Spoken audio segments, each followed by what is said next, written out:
parti pour un quoi? Un streamer à brocher, léger, en couleur noire. C'est une couleur qui est souvent délaissée et pourtant c'est une couleur très efficace. Pour ce faire, j'ai utilisé différents matériaux, notamment les fibres SW Fiber distribuées par Hisense. Je trouve être les meilleures fibres pour monter ce type de mouche.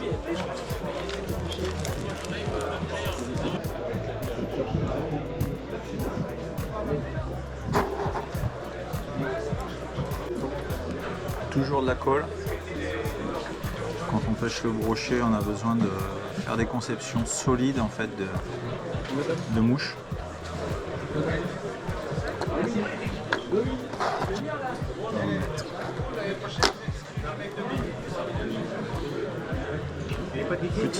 Petite pincée de fibre, on va pas faire une mouche extrêmement grosse.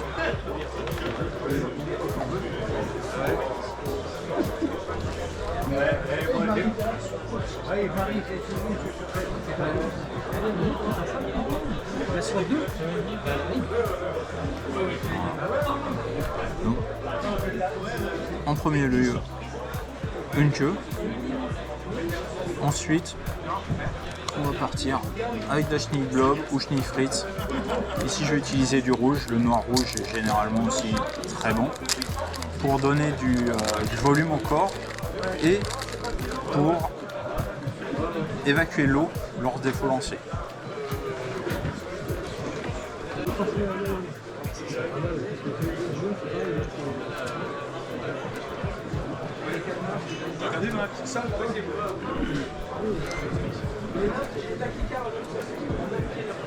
Je vais faire tout mon corps en fil de montage et ne garder qu'une toute petite partie pour faire tout le reste de ma mouche. Un petit nœud pour assurer. Ici je pourrais coller avec de la cyano, mais ça va trop vite. Donc j'ai plutôt préféré la colle type fusion. Je mets plutôt une vingtaine de 15-20 minutes pour sécher, donc ça va me laisser le temps de faire mon enroulement et d'avoir un montage très solide. Je ne cherche pas forcément à faire un corps avec une très grosse densité. Je ne cherche pas à parfaire mon enroulage, je cherche à avoir quelque chose qui va évacuer l'eau. Je fais 2 à 3 tours serrés au dernier moment qui vont donner un point d'appui pour écarter les fibres et donner beaucoup de volume à ma mouche au final.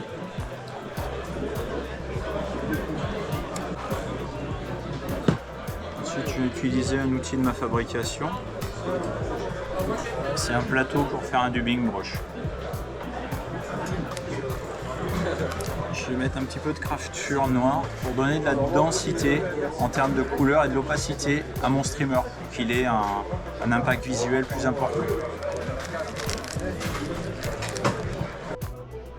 Et je vais enlever le pied de la mèche, toutes les fibres trop courtes. Celle-ci garderait de l'eau et rendrait mon montage très lourd à lancer. Je les mets en attente. Ensuite, je vais utiliser la poêle liquide.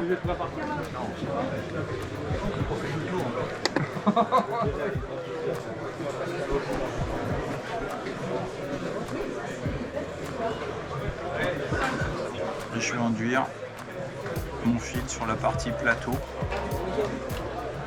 Voilà. L'avantage du plateau, c'est que ça va me permettre de vraiment répartir mes fibres où je le veux, comme je le veux.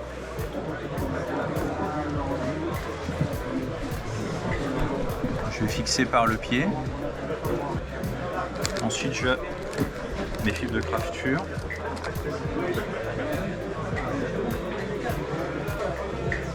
Je vais revenir avec du twist and flash.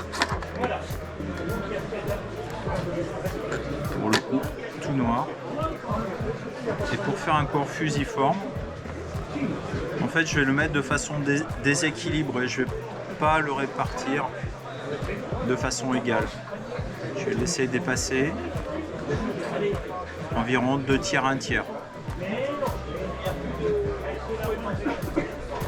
Comme ça. Et pour le côté chartreux dont j'avais parlé au départ, je vais utiliser des fibres holographiques flash chartreuses distribuées par FlySense.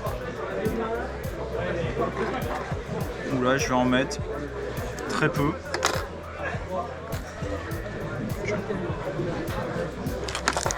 Je vais les coiffer auparavant pour qu'elles se séparent bien, pour apporter un côté lumineux à mon montage.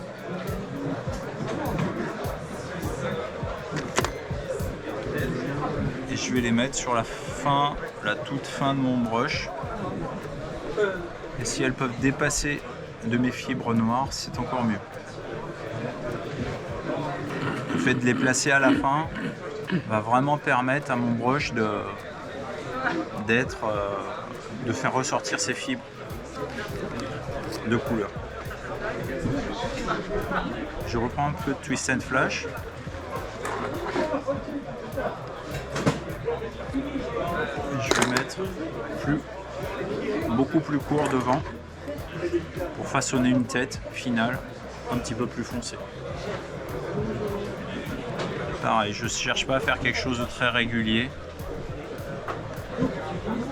pour favoriser le côté fusiforme du corps. Toujours de la peau liquide sur la deuxième partie du fil qui va venir recouvrir le brush.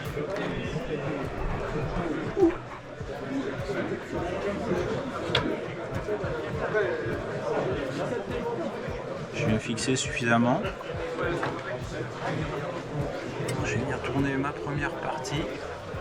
Une fois que ma première partie est tournée, où ça commence à twister les fibres, ce qui va me permettre d'enlever ma plaque et de voir mon brush commencer à se faire.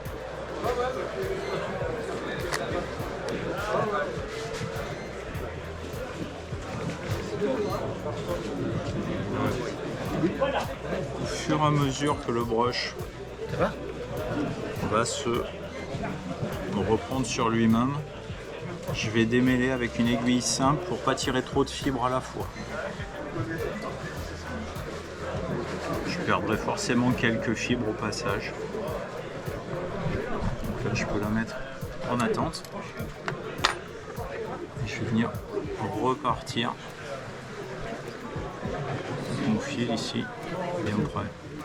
Là, comme tout à l'heure, je mets une colle pour assurer et consolider. Il va falloir bien coiffer à chaque fois pour éviter que les fibres s'en mêlent dans la colle.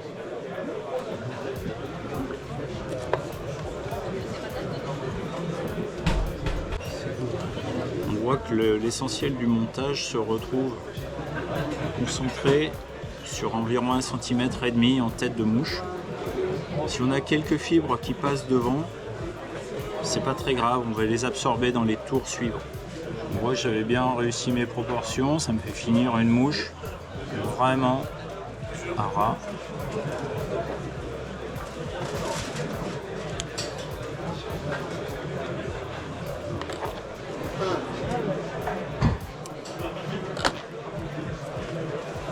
Et pas fini, je vais consolider un petit peu la tête, faire repartir, reprendre les petites fibres qui sont passées devant pour pas gêner le trou de l'œillet. Un nœud final.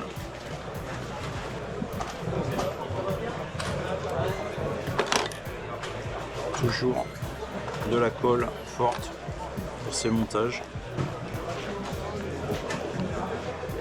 Pour finir.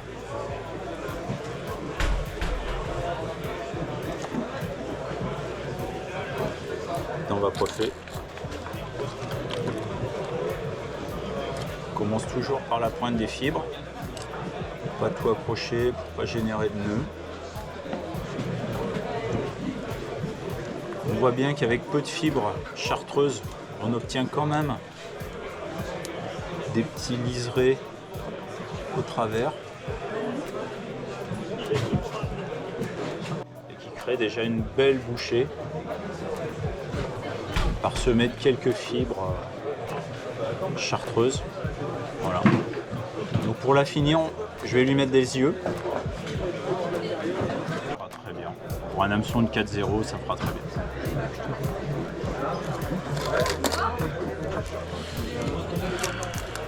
Je vais utiliser toujours la colle fusion pour les yeux. Cette colle a l'avantage d'être très costaud et du coup pas avoir besoin de faire une tête en époxy pour consolider.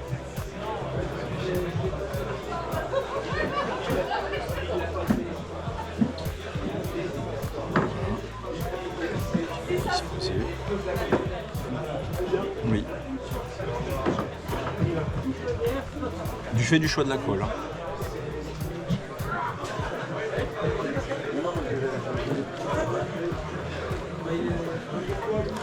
Donc l'avantage de cette colle, c'est qu'elle va nous permettre d'avoir un petit peu de temps si on veut repositionner les yeux.